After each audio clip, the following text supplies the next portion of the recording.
I'm going to take you back a couple years, I think, to start with. You may know this or you may not.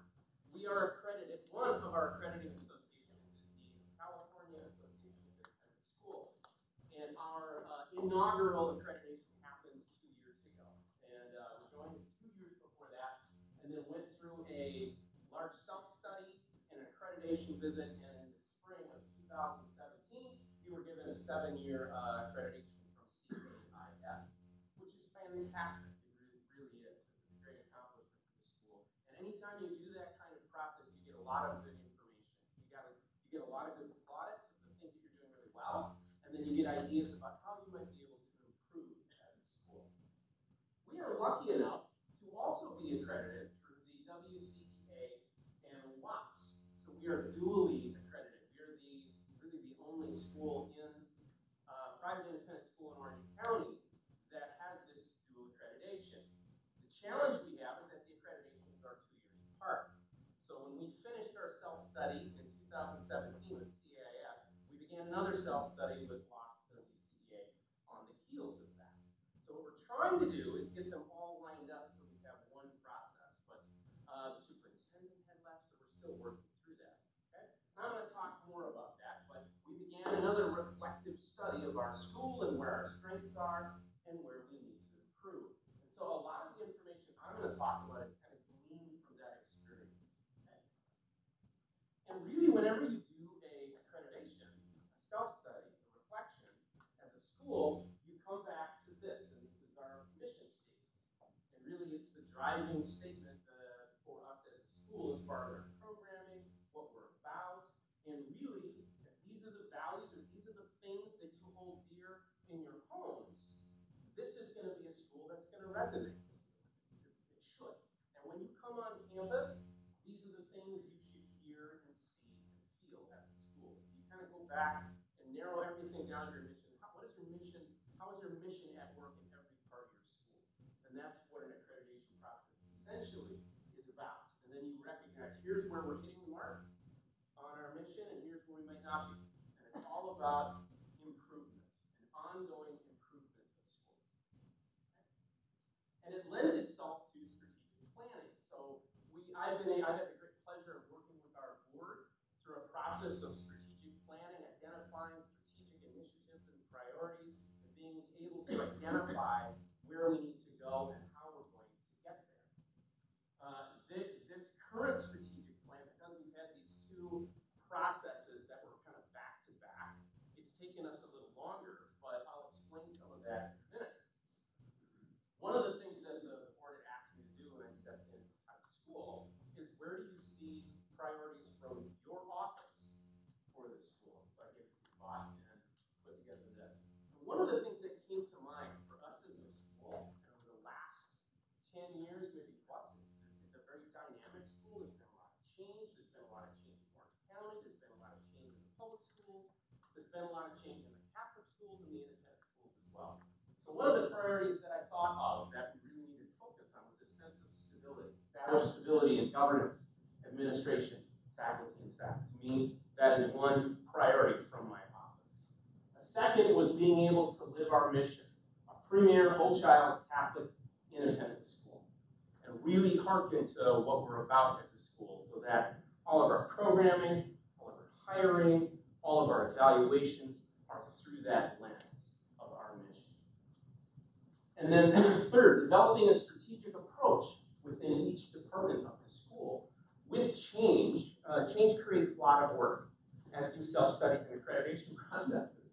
But one of the things that it can interfere with is an ability to be strategic. We're a school that reacts, I think, very, very well. But I think we're ripe for being able to work in a more strategic way, having a strategic approach to marketing, to enrollment, to curricular programming, and looking ahead out into the future, as well as being able to react to things. So these are the three kind of pillars for me that came as far as strategic priorities. And so the whole strategic planning process involves all of these things, of course, with the mission at the middle of it. Okay? So we're going to talk about the identified strategic priorities as I was working with the board. We're going to talk about 4 of them that I'm going to present. One was academic excellence. second was Catholic identity, third was faculty and staff, and the fourth was student experiences. So those were the strategic pillars that we identified that we wanted to work on in a strategic plan. And that is pretty common in schools to have those be kind of the focus. Okay? So then we did a deeper dive on what might a goal be. Hopefully you can read this, you may not be able to, I'll make sure everyone gets a copy of it. So for academic excellence, this goal will provide a comprehensive and robust curriculum coupled with outstanding teaching and learning experiences rooted in best practices in pedagogy and technology integration designed to meet the learning needs of all students. That's a bold statement, and it covers a lot of ground, but in most strategic plans you also have sub-goals as well. But that's kind of the lofty goal when we think in terms of academic excellence that we want to strive for as a school. And when we think about this, a lot of this has to do with review, and I'll speak to it in a minute. So a sub-goal, looking at our comprehensive curricular review so that we're always relevant, that what we're teaching is going to prepare our kids for the future, that it's going to resonate with our faculty and their expertise as well. Using technology, and as you know, technology and education, they do go hand in hand. And not technology for technology's sake, but technology utilized to carry forward the curriculum and bring out the standards to the students as they're learning. It also is an area that I feel we have a particular talent with. I think we have a very talented faculty overall when it comes to their comfort level with and their use of technology in their teaching. And the third, and then looking at our diverse learning needs, and I'll speak more about that as well. And in schools in general, and in private schools particularly, we are seeing a wider range of ability levels. We're seeing a wider range of kids where they need to be challenged or where they might be struggling.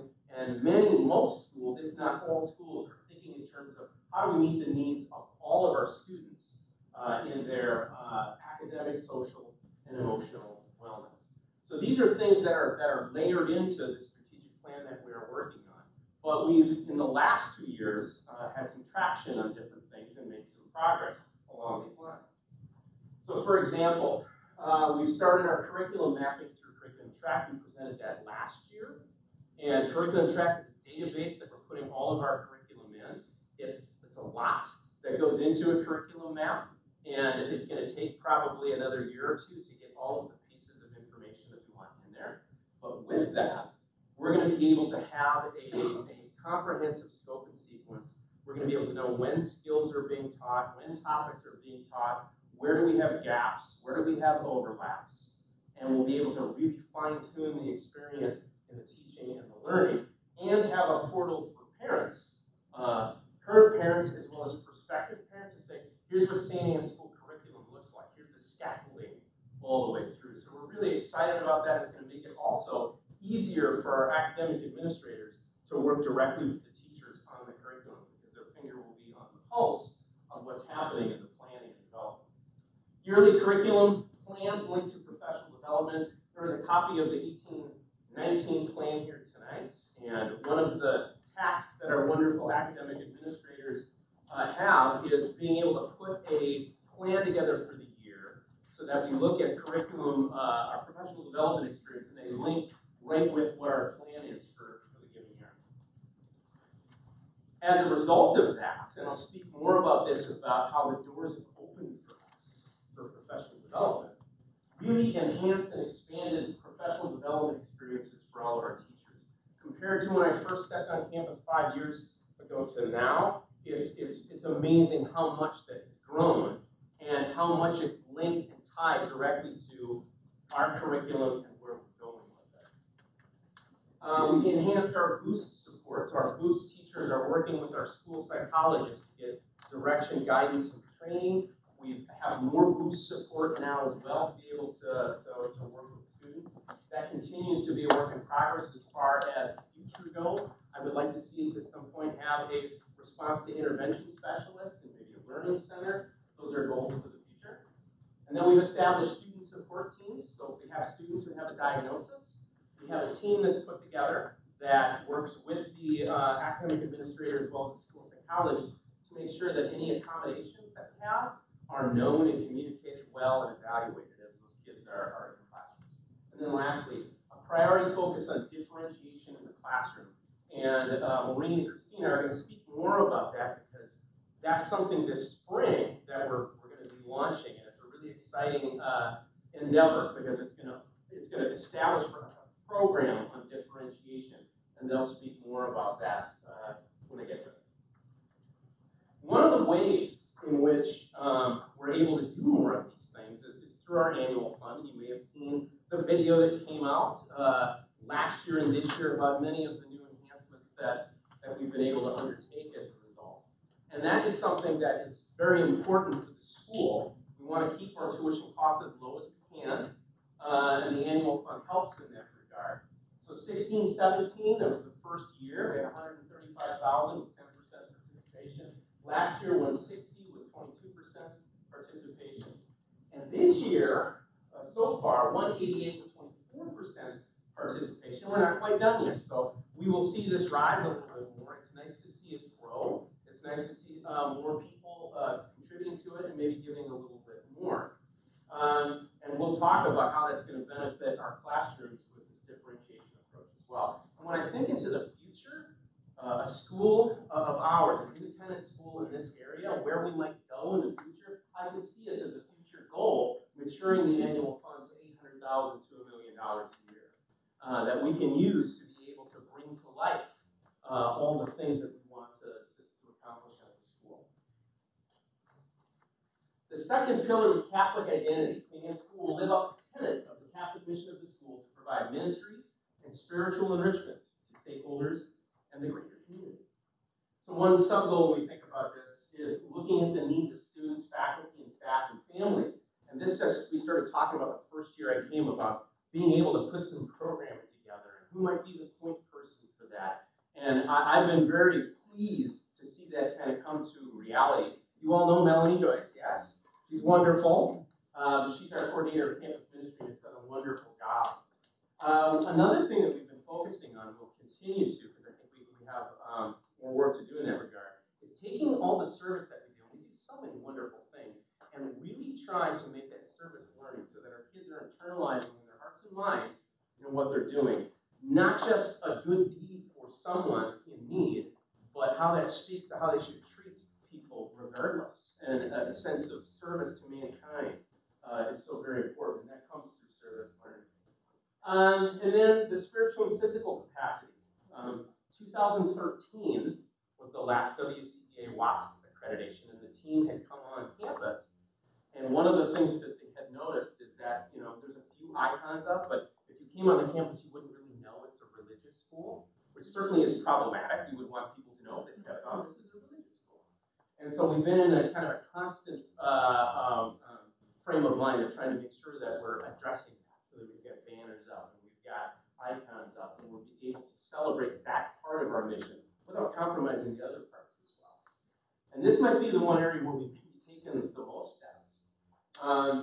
We have our campus ministry parent nights, so look for those. We're trying to find a variety of different experiences that are going to speak to all of our parents kind of where they're at. If you haven't tried one yet, I would say, do it. Come out and connect. Well-planned and wonderful events. We also have youth ministry experiences in 4th and 5th and 6th through 8th. That started last year, and that's going very well. There's a lot of enthusiasm with our 4th through 8th graders participating in that. We have our faculty and staff weekly rosaries at the end of the day on Fridays. If you want to come, you're certainly welcome. We pray the rosary with us. And we overhaul our service program, our service hours in middle school, and really brought it up into the modern age. The Gospel in Action Community Service Program that Mr. Erkely had worked on did a great job connecting with all of these different service opportunities out there and really making it an experience that instead of just kind of jumping through a hoop or it's a task, that it's something that they're going to learn from because it's also part of the curriculum. And then Grad at Grad. This is a new thing. If you look on our on the wall here, we have our SLEs, our student learning expectations. So every graduate, we would hope, is living up to these as they graduate. This is what we would expect from our graduates when they leave.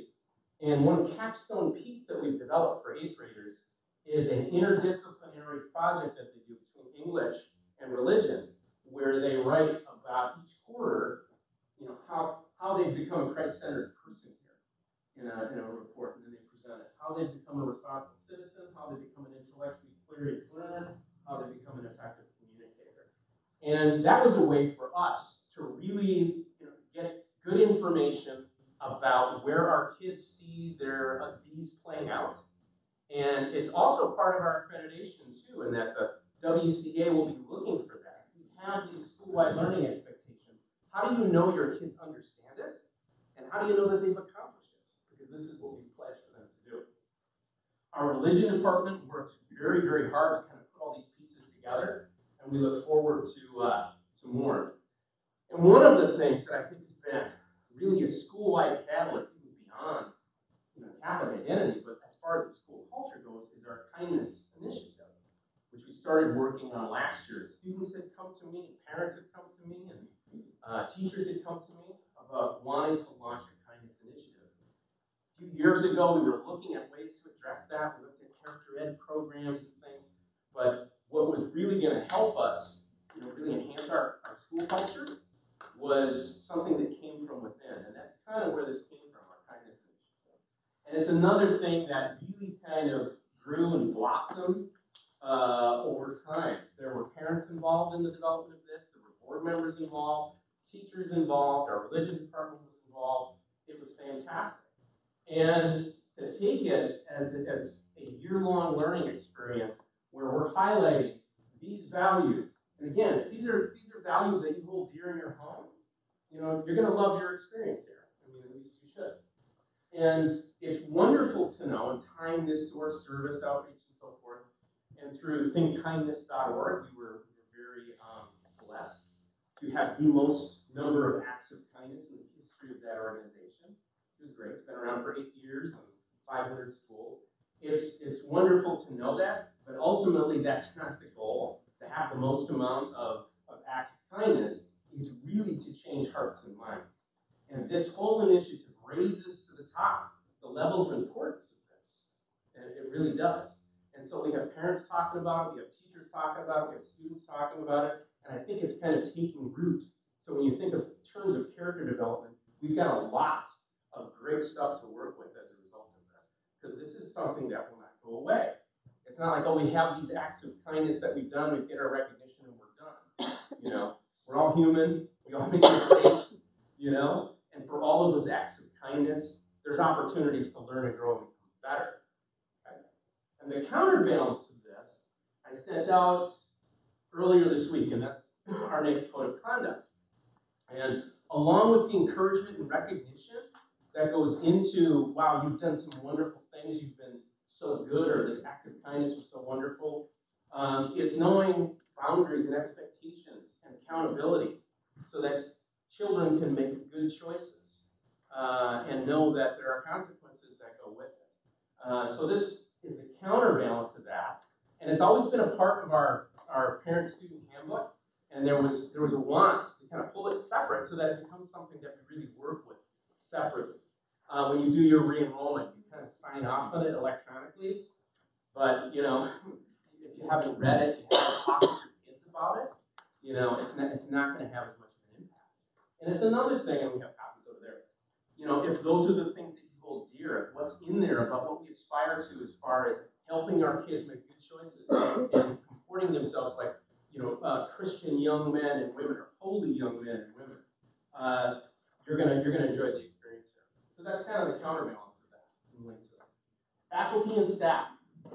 St. Anne will maintain the highest level of expertise in faculty and staff through exceptional recruitment, support, retention, and advancement of professional practice. It's another kind of lofty goal, but certainly it's very worthwhile when we think we only want the very best in our classrooms and hallways working with our children.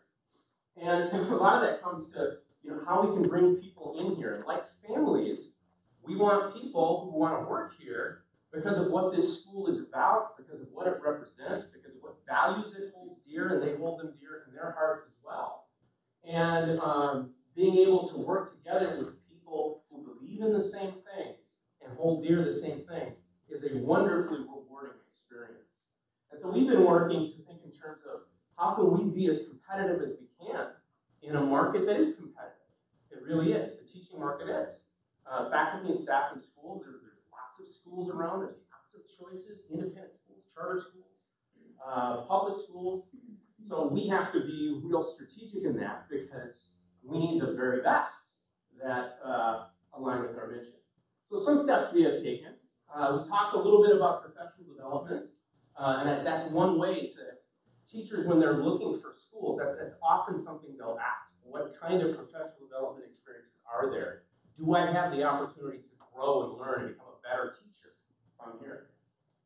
We established a faculty and staff school culture committee last year, and they're still at work, and it's comprised of faculty and staff that are looking at the culture of our working environments and the culture of our schools and developing different plans and approaches to enhance that.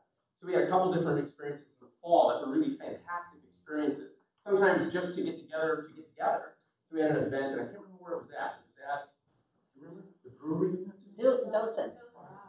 I remember. Wonderful. I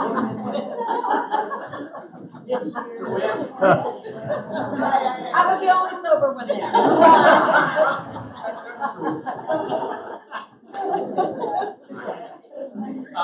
But anyway, those kinds of things are very important. And it can be difficult to get our teachers together because they have kids at home. Some of them might live a further distance away from the school, and so it's more challenging to get together. So we've done things in school as well to try and make sure that we're really thinking about our relationships with one another and how we work together and being appreciative of that. Began a strategic approach to enhance professional minimums for employment.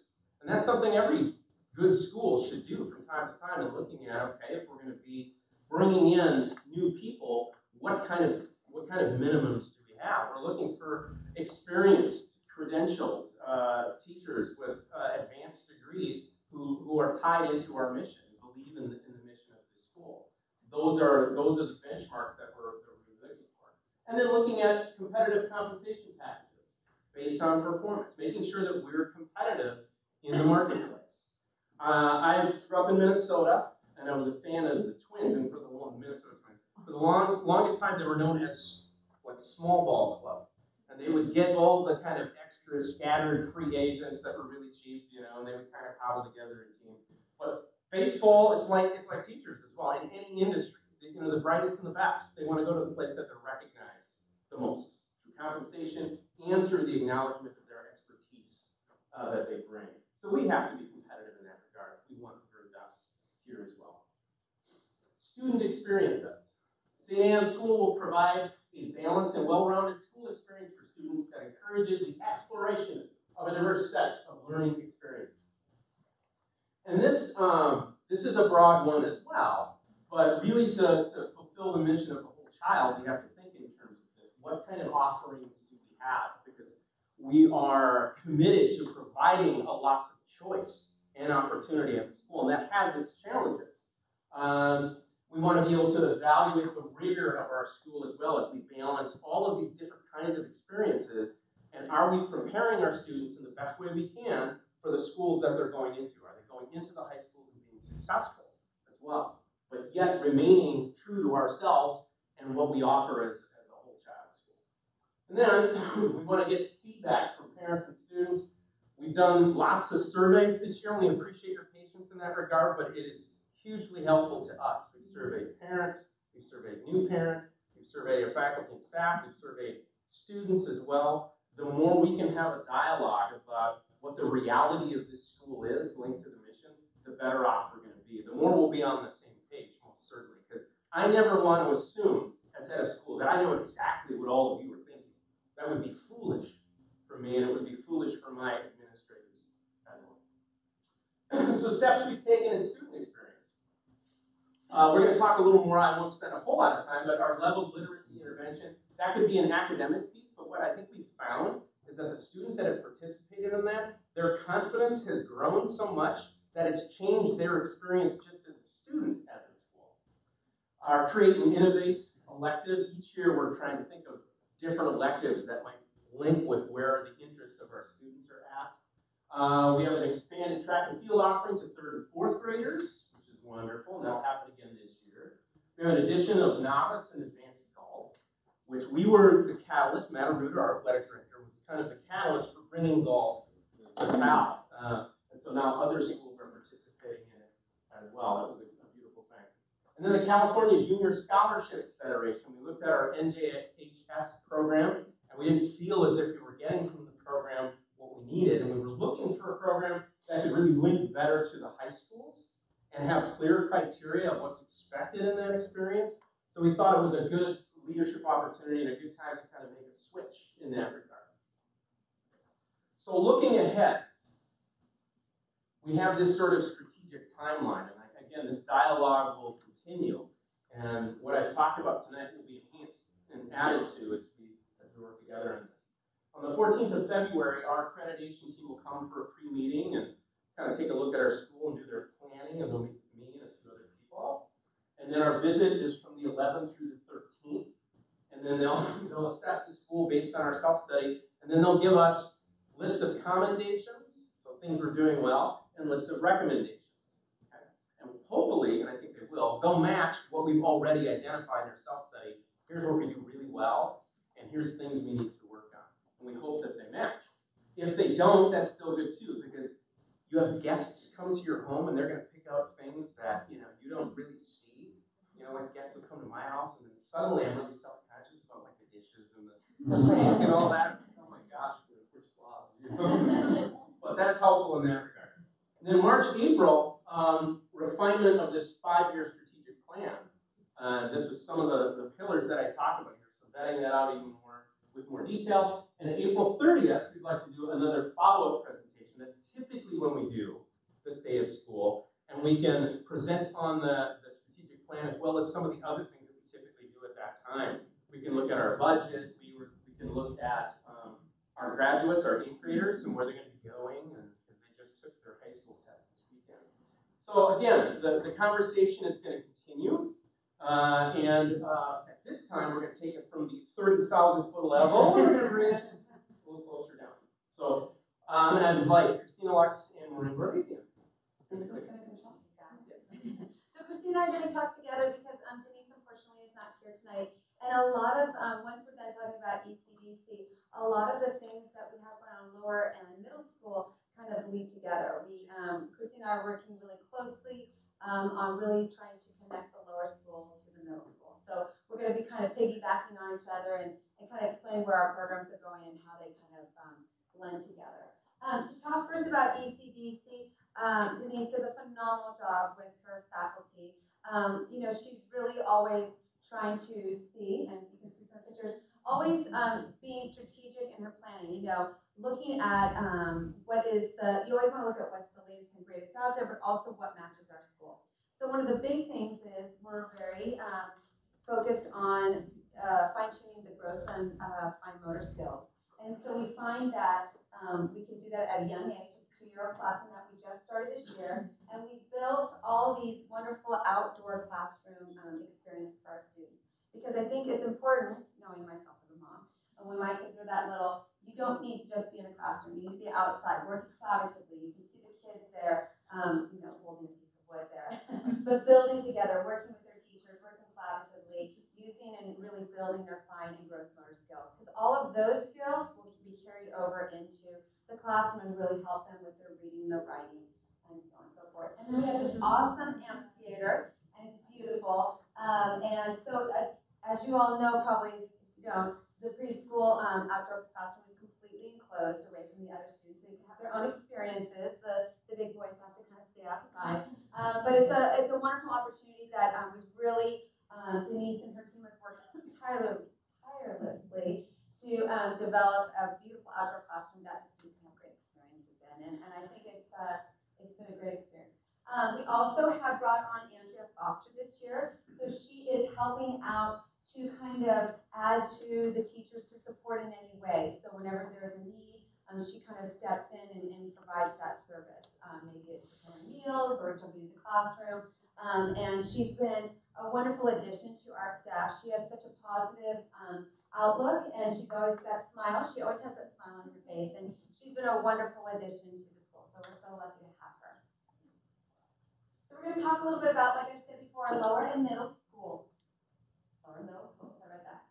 Did you want to talk about that? Sure, yeah, so we, and I'll talk briefly about our current adoptions that we did integrated this year in lower and then middle school as well, but what we're really looking forward to is taking a kind of a step back in terms of where science in general is going, but especially with the integration of technology, and making sure that all of our kiddos, kindergarten through 8th grade, are prepared when they go on to high school. So we wanted to kind of rush through and get it in next year, and then let's just get in with the greatest and latest, but we had a couple of teachers, actually not one, and a couple, 6 teachers attend yesterday a science textbook adoption convocation?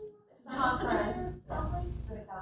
And so they were able to see every single, or most, majority of what the science textbooks are looking like, and kind of take a step back and say, okay, this does not fit into anything close to kind of where the direction we want to go to. This does. And so we make sure we integrate something into the curriculum for the kids that's long lasting and not just something that we're going to have to change out in 2 years. So we're starting and kind of taking a slower look and really making sure that we do our research, see what the other schools are doing, maybe let them test the waters first and see if they fail or succeed, and then taking a step forward. But our hope is, as Maureen can probably speak, we were thinking about adopting it in the middle school first and then kind of bleeding it down on through into the kindergarten level. So that's kind of where we are in terms of the adoption. And, you know, they adopted the next generation science standards. I'm sure some of you don't know what that is, but that's the new state standards. And what happened is that they adopted back in 2013, and they still are trying to figure out the textbooks. So it's a slow process, and we don't want to just jump in. We want to make sure we're doing the right thing. And we have wonderful science teachers in our middle school that are taking the lead. They went to a conference, the California Science Education Conference, really looking at what is out there. There's a variety. And we also, you know, we just adopted 2 new programs this year. We want to be mindful of trying to integrate too much at one time, kind of ease into it a little bit. And we feel like this is where we can take a step back for a moment and really make sure that we're making a good choice that the teachers really buy into also. So we're kind of leading them, but they're really giving us the information that we need, and it's been great. And across the board too, it's not just a bunch of middle school teachers that are into this, it's really from K through 8. So that We had a 1st grade teacher, 4th grade, all the grades were kind of represented there. All right, so professional development, kind of stepping out of my St. Anne hat for a moment. I remember even when I was at JSerra, we had maybe 1 or 2 teachers that were privileged enough within our department, so that would be my math department at the time, that would go to professional development opportunities. So if you think about how many departments in a high school, you're talking maybe 10 people, 12 people would go annually to conferences. So far this year, from K through 8, we've had over 16 just in the first trimester. So we are really getting teachers out there. Again, there's good conferences and there's bad conferences, but honestly, you have to go out there and you have to experience what does the bad look like, what is the good, what am I doing, what I should be in the classroom, how can I collaborate with others. This was Lisa and Lindsay, and they went to a science conference, which it was kind of out of their comfort zone, but they really wanted to dive in and see, you know, how can I best include, you know, math into my curriculum and kind of diversify what it is that I'm focusing on. So anyways, there's a litany of things. I had the honor of attending the Scholastic Reading Summit over the summer, which was really cool with a couple of other teachers. But from the Pearson history training that we had to Teen Life Conference, which was The diversity conference that Janine that Janine went to, yeah, it's really robust, and it's different. It's not just math and science or just English and religion. It's really across the board. So this is definitely something I personally have not seen other schools do. So we're really proud of this, and the teachers like going to. Yeah, you know what's great about it too is we're really looking at who's gone to conferences in the past, trying to give new people opportunities, and we're trying to make sure we're kind of hitting all of the teachers, and also sending different grade levels so that they get a chance to collaborate too, because like Lisa and Lindsay work in 2 different buildings, they have 2 different lunches, so they don't get to collaborate very much. So this was a wonderful opportunity for them to bond, and you know, Lisa being a 3rd grade teacher and Lindsay being 4th, it really helped them to see like this Lindsay can see now like what I need, you know, what I have to prepare for. So it's been great. And then, you know, Lisa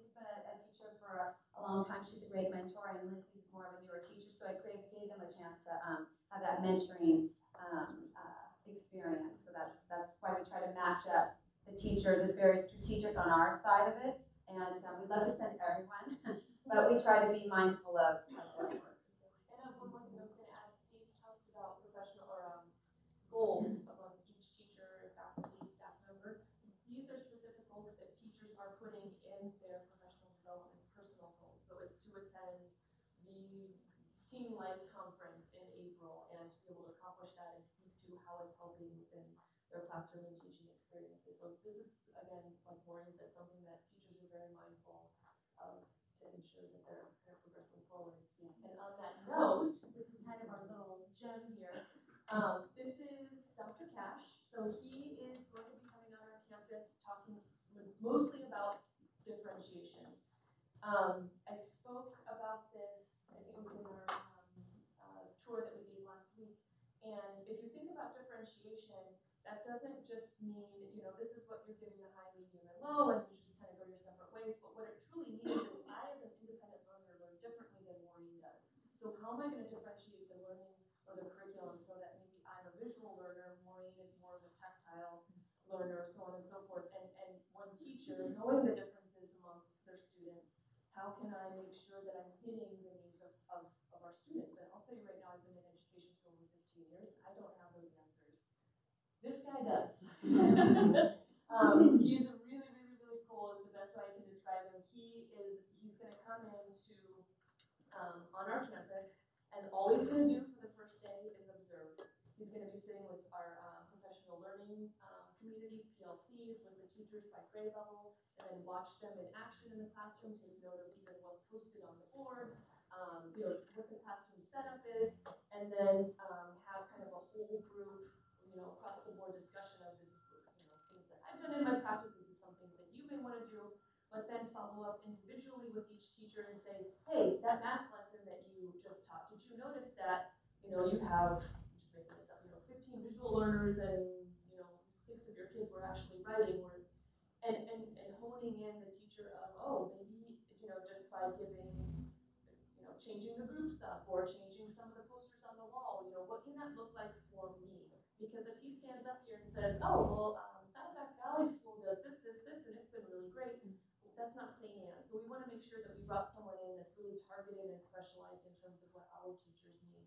And that will be from kindergarten or preschool through 8th grade. Yeah, and how we came across Dr. Cash was before Christina had arrived, I had sent a couple teachers to see Dr. Cash speak. They came back, they were just over the moon. They just wanted everyone to see him.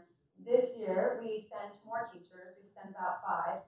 They came back over the moon, and they were like, we got to get this guy. So we reached out to him, and he's from Minnesota, and he is from Minnesota, so he's excited to come out.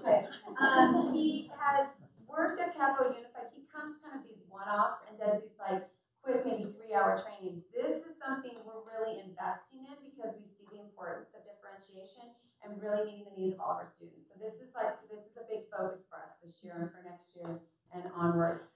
So when we thought of that, Christina and I sat down on the phone with Dr. Cash in Minnesota to kind of talk to him about what is the plan, a full plan. We don't want a one-off, we don't want a 2-off, we want it to be long-term. And what we came up with was we've got these 2 days in March, and then 2 more days in May, and then we've got it returning in the fall, and then ongoing. So basically, the first time when he comes out, like Christina said, he's looking at our strengths, he's looking at trends at our school from preschool all the way up to 8th grade. And then he's going to, what do you call it, a ballroom? He's going to have a ballroom meeting with us, and he's going to do some training for 3 hours, and then he's going to come back May 6th, and that's when he's going to do the PLCs, the real deep dive, and do small group, and he's going to model for the teachers, and so it's going to be really fun, and he's going to meet with administration too, and then he'll come back in the fall. So it's going to be an ongoing thing. He is an acclaimed author. He is very well known, maybe not in Orange County, but he will soon be. We asked him if he's gone to other schools. We would be the 2nd Catholic school he's gone to, and he has gone to a ton of schools. He is booked solid. So we were lucky we got him. We've been working on this for a long time. So we're really excited. When he comes out, maybe we can finagle him meeting some of you, and you can meet him in person because he is a really dynamic, fun to talk to, and he really is a differentiation guru. He has many books, and he's also worked with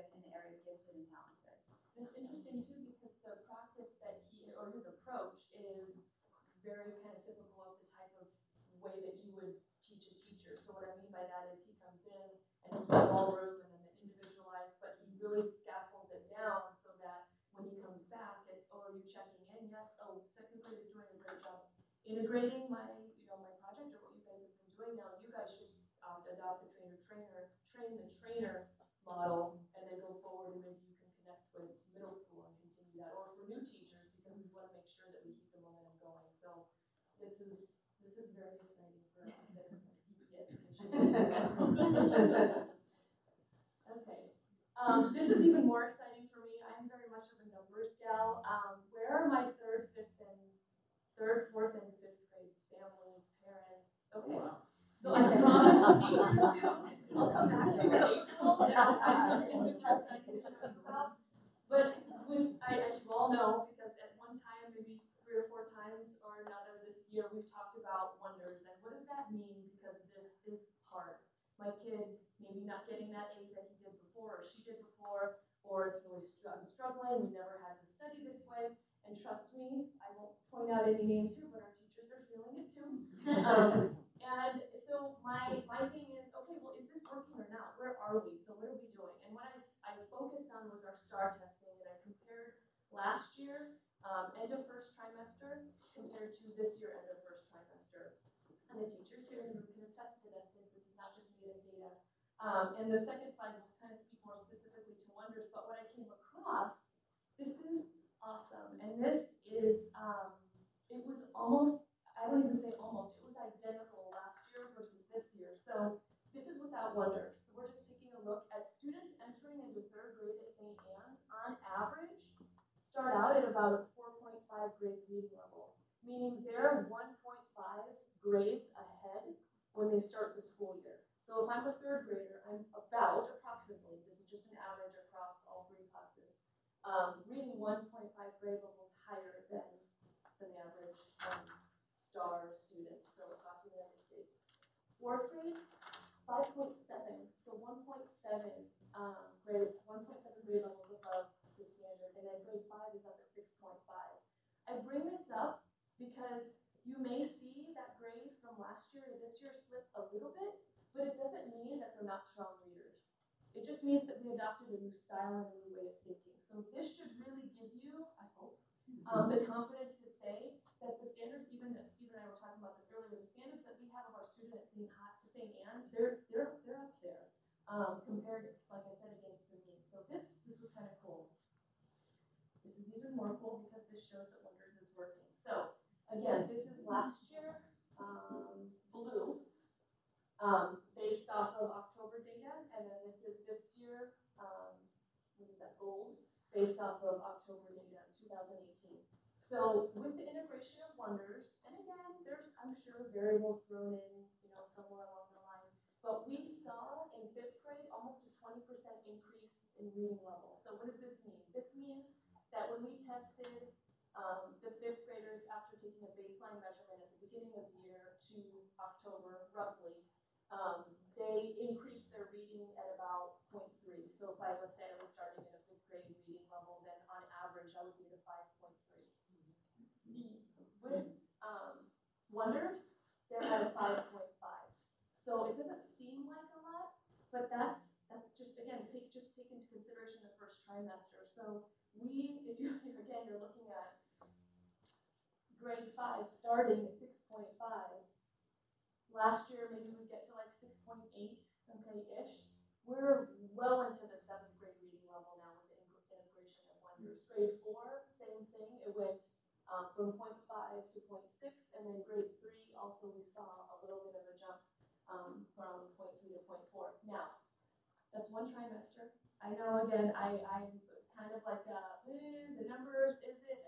I'm going to keep tracking, and I'm going to come back to you in April, and we're going to hope that continues to grow, and that the trend and the differentiation, again, I got that word in my head, the difference from year ago is continuing to exceed, hopefully exponentially as the year goes on, and they're more and more integrating with the Wonders program.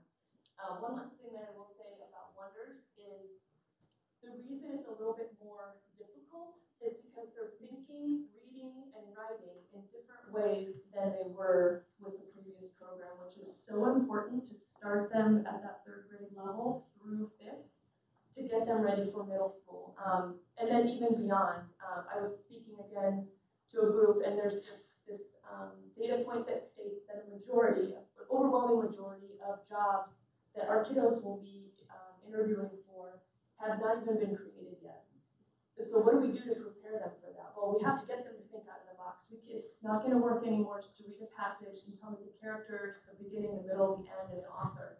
That's great if you're just regurgitating information, but that's not the way that we're requiring kids to think now. So it's a much more robust program, and I really do truly believe that it will prepare them for middle school and then beyond high school and then forward from college. So this is good stuff, I promise you. And like I said, I do look forward to coming back in April, and I want to take a look at our K2 curriculum as well and show where the growth is there. So we're on a good little track.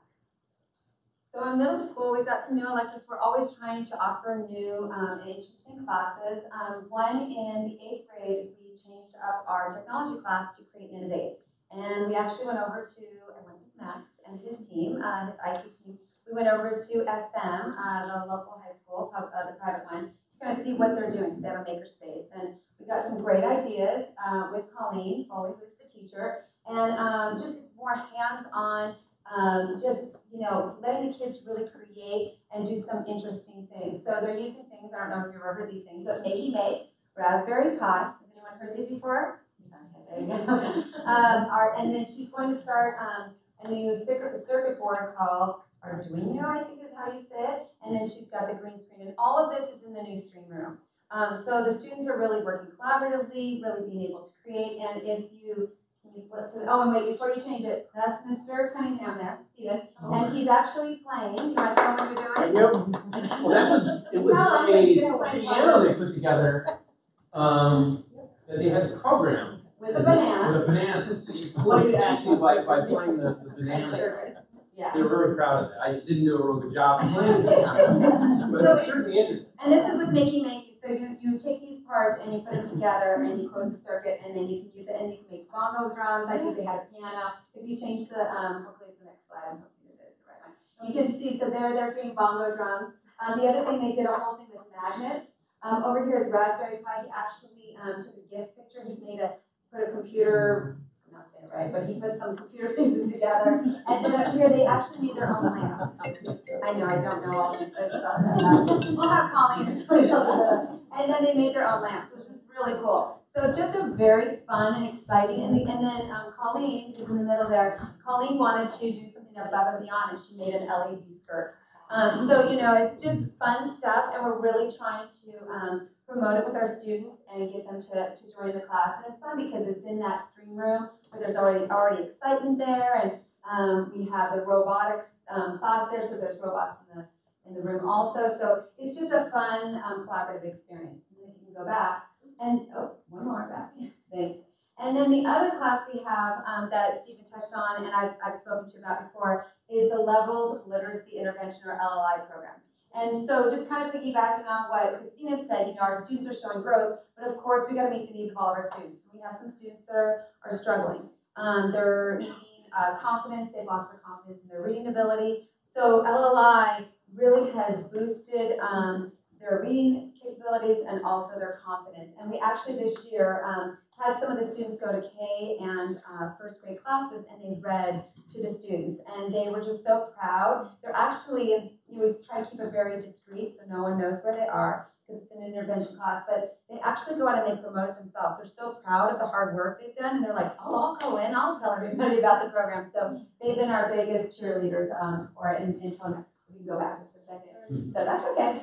So in it is a small group. There's about 4. In the past, we were doing some pullouts here and there, but now we needed electives. So we have it for 6th grade, 7th, and 8th grade. Our 7th grade has grown tremendously, so we have a couple of groups now. We thought it would be better to kind of split it up. We have 2 boost teachers that are working with them during discrete plays. They read really interesting books about how hot a chili pepper is. They read some stories too. And what's great is they can do their AR reading during that time, and they're fully supported. They teach them how to infer. They teach them how to boost their reading comprehension.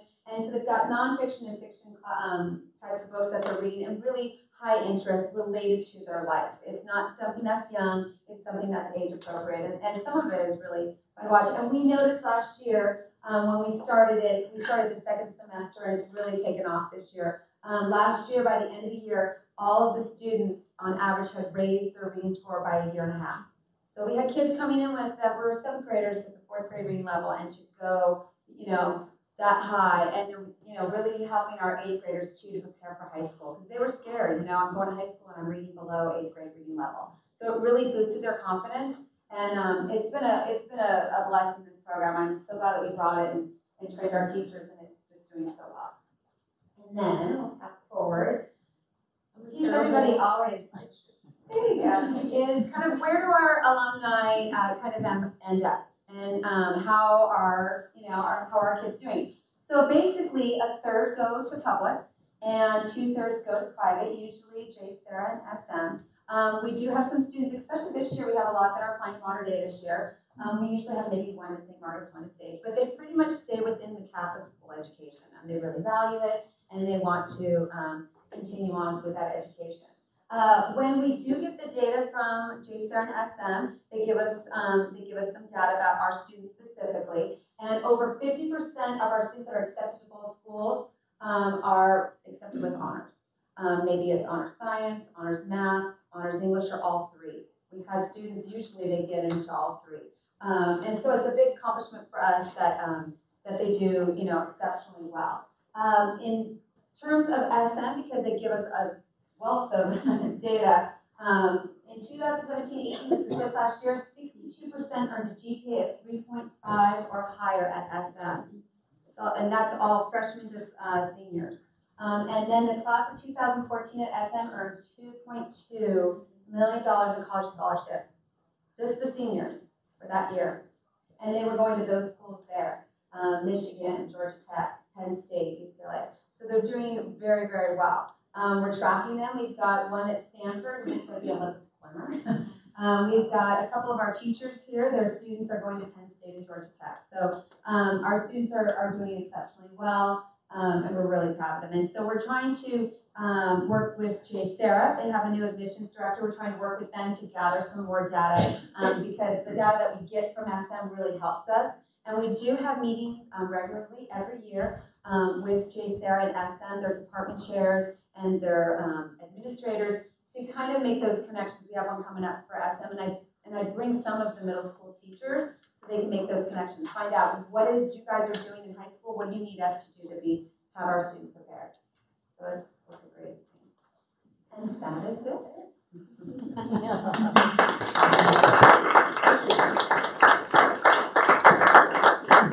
Thank you for coming. We'd like to be able to obviously, allow questions to be answered. So if you have questions that you came with, we would love to field them. We wore you down. Can you talk a little bit about the strategy and the intent behind the homework program? Because I think that there's a lot out there right now about if it's beneficial, if it's just time consuming, and as a parent, that homework really changes our lives, to be totally honest. So just to make sure that it's not, again, what's the intent and strategy? Yeah. Because I've done a lot of work in this capacity, and there's two different streams of thought. One is it is very antiquated and old because that's just the way it was done. When you went to school, you sat, you listened, and then you put it all on paper, gave it back to the teacher, get a grade, continue to repeat. There's another strain of thought that is you can prove mastery when you're independent in your thinking. So that idea of scaffolding, when I sit and I teach, okay, I want you to sit in a chair, this is how you sit in a chair, now mimic me, okay, good. Now I want you to do it on your own, okay, that's close. But now can you go home and sit in a chair on your own? That being able to do it independent is kind of where people still, and I myself am partial to having homework. But there's another side of that too, where kids that are sitting at home hours and hours and hours after they've spent 8 hours at school, now they're burning out, and it's not for the reason of showing mastery in that content area. So there's kind of two trains of mine. I don't know. And we really, when we do, because we survey all of you, we know a lot. We do take the data really seriously, and I've sat down with the teachers and the PLCs. I've shared with them, this is the feedback teachers are getting. We talk, and then that parents are giving us. If parents say, gosh, we're spending 30 minutes, I do share that with the second grade team, and I'll say, within our handbook, we try to really stick with our handbook. We're supposed to only give a balanced approach towards homework, and then we'll say they start to then have to evaluate. Well, maybe we are giving too much, and we just do a real evaluation. We're always looking at homework. It's an important piece because you have to have a good balance, and you have to have a life outside of school and homework. As a family, it's really important that you spend time together. But there is some importance to it that I think, as a parent myself, I like homework in the sense that I can then see what my student is doing, my child is doing in the classroom. But I don't want to see my child up till 1 a.m. killing themselves. So there's got to be a good balance. And so we're always mindful of that. We're always having that conversation. That conversation is always happening in our administration team. It's always happening with our parents. Always happening with the teachers. And across grade levels, we're always having that conversation. So. I also, too, I'd like to add, when I spoke of rigor, for example, of the school exploring, what rigor means here. So rigor doesn't mean more. It doesn't, and it shouldn't mean more for us, nor should it mean more for you, that if we've communicated a homework or project, it should be in keeping with the expectations of the school, but it doesn't necessarily mean, it would be enough that they're getting a chance to practice, or they're doing some work at home and planning and putting together a project, for example, but in keeping with what the expectations might be. One example of that is some of the projects that I knew in 3rd grade when we did the mission project. Wow!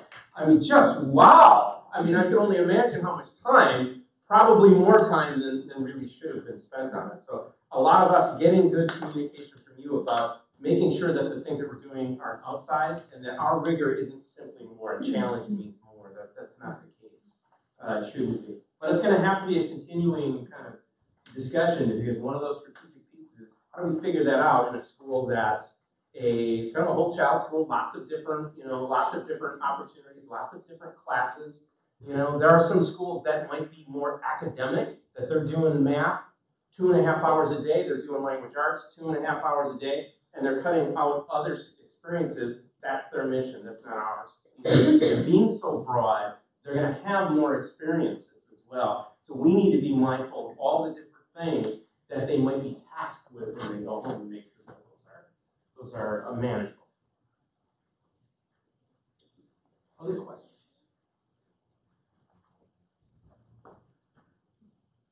You have been a great audience. Thank you so much for participating. And know that if you have questions that come up, you can reach out to any of us. And I'd love to sit down and have a conversation with you. We look forward to this again in April. God bless. Have a great night.